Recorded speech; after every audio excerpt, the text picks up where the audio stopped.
Welcome back to Les Schwab Tire Center's Outdoor GPS. It's time for Owin's Field Report, sponsored by Les Schwab Tire Centers.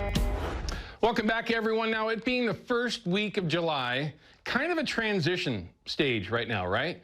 You got temperatures that are starting to go up on all the rivers. It doesn't matter where it's at, and on the lakes. So you got to kind of take that thermocline into play, right? When you're chasing trout or kokanee, those fish are going to start to get down a little bit deeper, and they're going to be in a very specific line. You got to follow along with what your fish finder is telling you.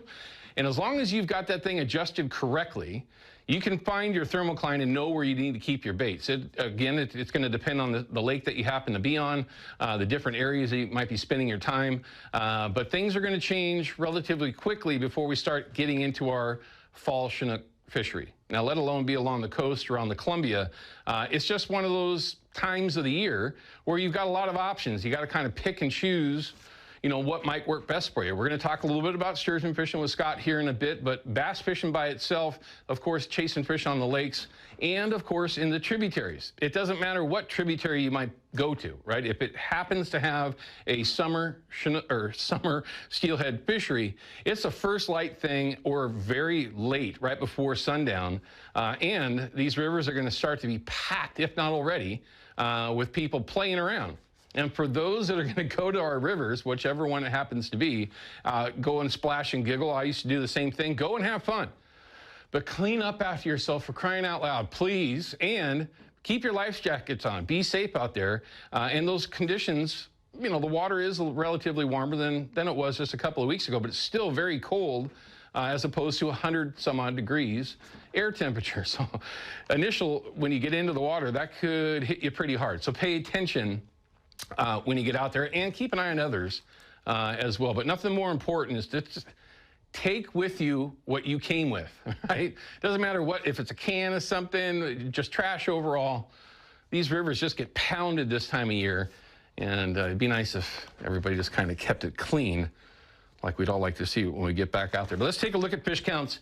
Not that exciting, and again, it's just that time of year. 18-2 over the falls at Oregon City, which has prompted Oregon, ODFW that is, to close down the McKenzie system starting on the 9th. So for folks that are typically chasing Chinook, that is, in that particular river system, the 9th is going to be the last day. I believe that steelhead will still be open, but you got to check your regs, pay attention to that, because they haven't closed it down like this in a while, but it's obvious as to why they're going to do that. So pay attention if you're going to head out and do that if you are fishing in those areas of the upper Willamette.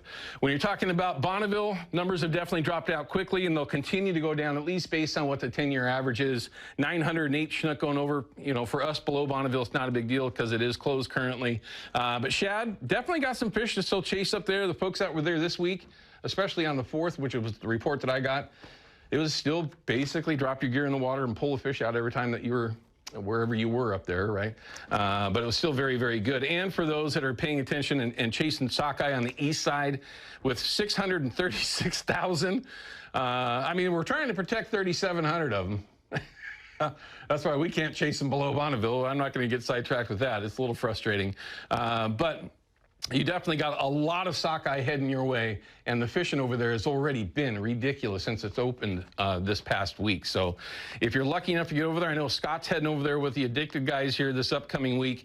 Yeah, you're going to be in store for some pretty darn good fishing, and that's still one of those fisheries where it's the first thing in the morning before it gets hot, really, and then it's a struggle, or at least scratch fishing in between there. When you're talking about steelhead, though, roughly 1,000 a day are going over, so those numbers have doubled this past week. There's certainly some great opportunities in the Columbia to chase summer steelhead, mostly for plunkers, but folks that are on the anchor as well are having success, and they're having to, you know, filter through either Chinook or sockeye as well. So be nice to those fish that you can't keep, because there's going to be a bunch of them out there. Conditions as far as river levels go, you can see that they have started to bounce up a little bit just because of that warm weather that we have. It's going to put more snowmelt into the system, and you can see it is a little bit above is forecast, not tremendously, but you'll start, again, like I mentioned earlier, some of these rivers are going to start to, tributaries in particular, are going to start to get pretty muddy with this heat wave coming so quickly. So we'll just see, obviously, how that pans out. Same thing with Columbia, pretty much level. Not a whole lot going on there based on a tide about 4 feet. And if you're going to be fishing in that lower Willamette, it is certainly still a tide thing, but more so it's a first light bite, and that's going to get even more distinct as the temperatures go up. I was telling Scott earlier what you might want to do if you're going to be out there is think about skipping your beat up, meaning your rotation of your 360 flasher like everybody's using down there. That extra speed as these fish are moving quickly can help with getting a few more bites, because it seems like things have started to slow down there progressively. We'll get a real-time report from Scott. He was just out there yesterday.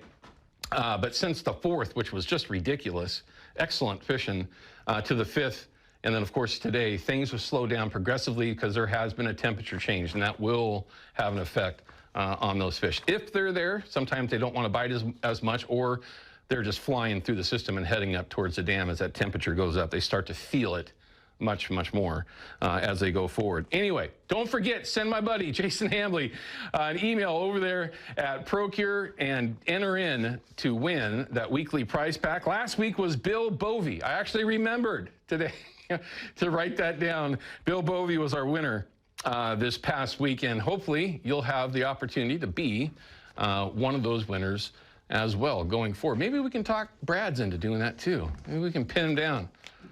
Pin him down here on live television. Why not? Let's go ahead and check in with Katie Suniga. Katie, you were right. This past Sunday, you were like, yeah, you know what? It might go up. It might go down. It went up and hit that triple-digit number. Yeah, we were watching that high pressure center, and just like I've told you guys so many times, once you're 2 days out, you have to watch it because we know it's going to change. We just had to see, is it going to build more or is it going to drop out? Well, it decided it wanted to build more, so we're keeping the hot temperatures all the way through the weekend and into the start of next week. We broke a record yesterday. 98 was the record, actually just set last year. We made it to 99, and this is the Portland airport. There's many of you that made it to triple digits yesterday. And then today, looking at 102, then 103, 103. All the records were set at 90-degree temperatures back in 2010. You look at a 1960, 52, 85. So you can see that it's not common to reach triple-digit temperatures this time of year. It's a little more likely late July, early August. The other thing we're watching are the overnight temperatures. We came close. We tied the record for a warm temperature last night, which is technically this morning. We're looking at tonight, so technically tomorrow morning, Monday morning, Tuesday morning, Wednesday morning, all being above average and above the record by several degrees. So those are a few things that we are watching for you. Yes, the heat wave is here. Technically started on Thursday because we made it to 92. The next 4 days should be in the low hundreds, not the low teens, which we had, if you remember, in June a few years back. We made it to 116. We were at 108 for a couple of days going into that. Not looking at that. The coast also gets spared the extreme heat because of the fact that we have a northerly wind component. There's that 7-day. We changed that upper level flow about Wednesday, which should start to kick some nature's air conditioning back in, but not enough yet to get us back to average. Still pretty hot once we get through Wednesday. Yeah, I'd say so. Pretty darn. I'm glad I'm heading to the coast. We're headed to Coos Bay, the Mill Casino on Sunday. We're going to be able to get at least a couple of days away from it. Should be a little cooler on the coast, right? Yeah, so we don't have that offshore, meaning that east wind that comes through the gorge and then sinks and warms and then heads over the coast range and sinks and warms. Right now, the coast looks like it's all staying northerly flow, which just keeps light cloud cover and just slightly cooler temperatures like 80s. So it might be a place to escape the heat for a little bit, or Mount Hood as well, right? The Mount Hood area, specifically the government camp, is supposed to be like in the 80s today. So very good. Katie, thank you very much. We appreciate it. Hopefully tomorrow you'll just come back and say, oh, no, they changed everything. It's going to be 89 degrees. Not expecting it, but, you know. Things happen. You never know. Thank you, Kitty. We appreciate it. Hey, don't forget, if you are participating in that Dirty Derby over there on the Willamette River, today is the day that is the award ceremony. It's at 2 o'clock. I believe, where is that at again? Mad Greek Deli. Today from 2 to 5. There was quite a few people that entered into that.